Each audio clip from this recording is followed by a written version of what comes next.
Hi అండి, మీ అందరికీ ఎలా ఉందండి? బాగున్నారా? మహేంద్ర అలానే దీవెన ప్రత్యక్షం అనుకుంటున్నారా? నేనైతే విజయవాడ రావడం జరిగింది రీసెంట్గా. వచ్చి కూడా 2 days వస్తుంది. ఎందుకో దేనికో మీకు లాంగ్ వీడియోస్లో పూర్తిగా డీటెయిల్స్గా చెబుతాను. మనం వినకొండ నుంచి విజయవాడ రావాల్సిన సమస్య ఏం వచ్చిందని చెప్పేసి ఇక్కడికి భోజనం చేస్తున్నాను. టైం వచ్చేసి 2 అవుతా ఉంది. మా కోసం మా మరదలు అలానే మా తమ్ముడు ఏ స్పెషల్గా చేశారు చూపిస్తా చూడండి.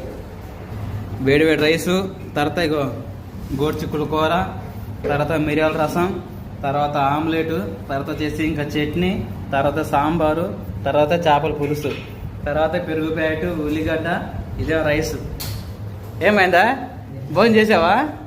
ఇన్ని ఐటమ్స్ ఇవాళ చూడటం అంట ఫుల్ మీల్స్ మాట. ఇవి హోటల్లో తింటాం చూసావా, అలాగా ఫుల్గా ఉండే.